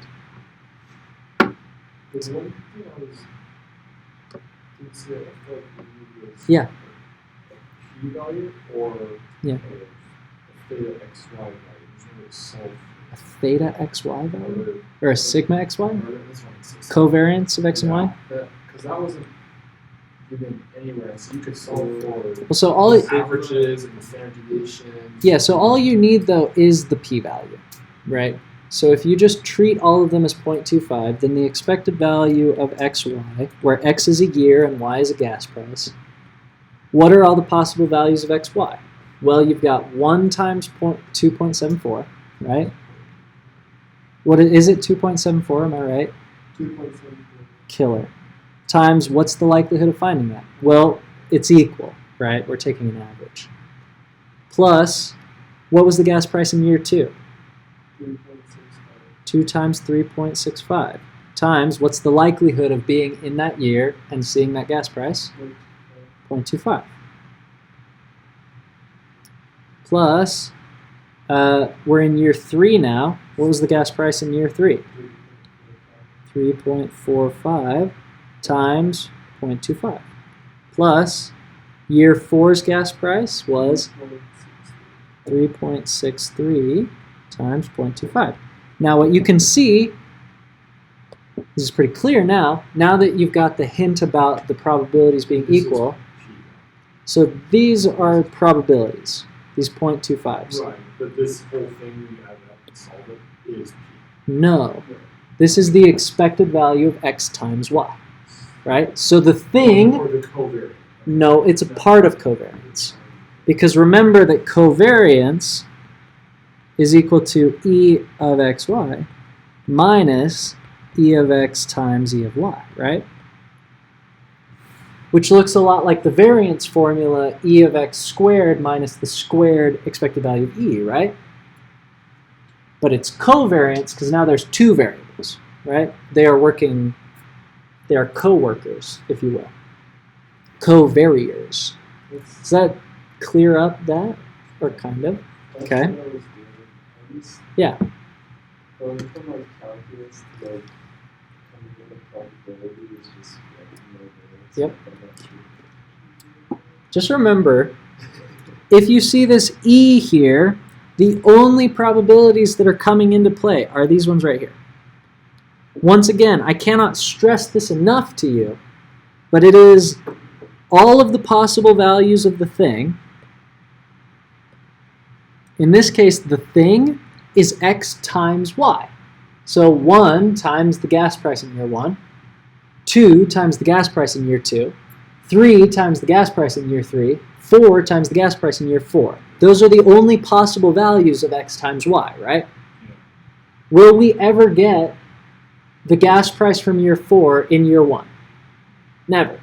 So it's not a possible value of xy. So over all of the possible values of xy, sum them after you multiply them by the likelihood of seeing each of them. Okay. And in this case, you're equally likely to see year 1, year 2, year 3, and year 4, kind of by assumption. Yeah. Later on, I asked like which of the 4 years was the furthest from its trend. Yes.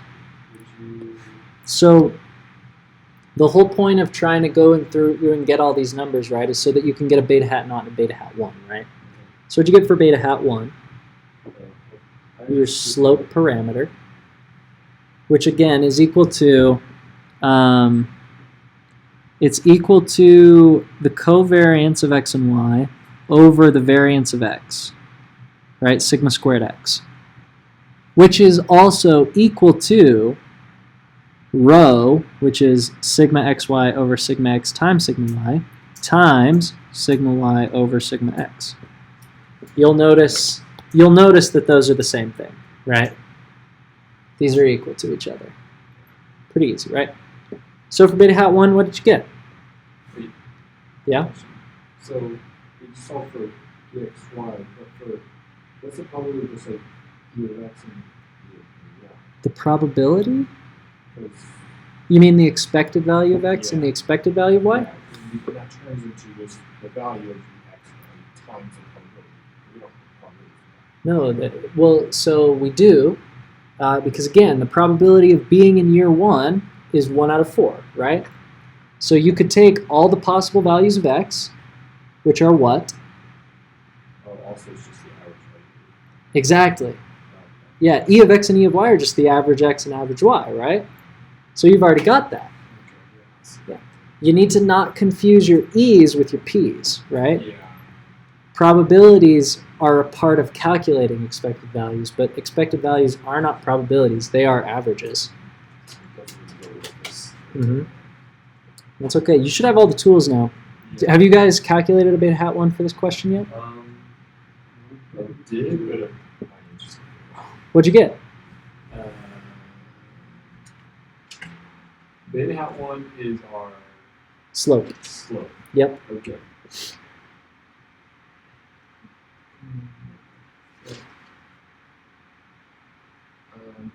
I got 0.05. That is wrong, unfortunately. Yes. In doing this process, I see that. That's good. I got negative 7. No, that can't be right. No. That's all right. That would suggest that as you move from year 1 to year 2, you move from a gas price of 274 to like -5. So for the mean, Yeah. like for the expected value of X, you would do like 2.74. Which one's X and which one's Y? I had, oh, sorry. I did X year, Yeah. and then I did price as Y. Okay. So what is the actual expected value of X then? Let's see what I did now. Yeah. I have them written out right. But then you flipped. Brutal, dog. Brutal. We hate that. We hate that. Yeah. You gotta be careful. You gotta keep track of these things. Absolutely. But yeah, that should fix your problem, I think. Okay, so you do get the expected value of y is 8.72. That sounds about right.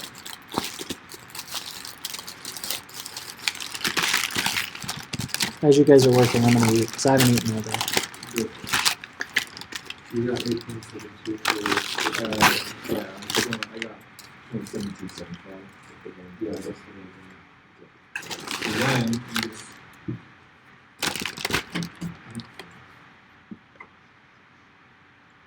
Let me check the chat, see if also anybody's still in you there. have to use the Excel comments for that. No. It's okay, I remember it.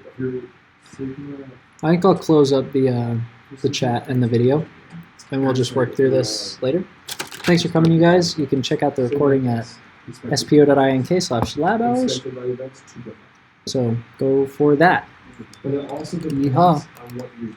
I did 1, 2, 3. I will also link. I'll send out a link in the email once I get everything And uploaded. if you just think about it, it's just. Yeehaw.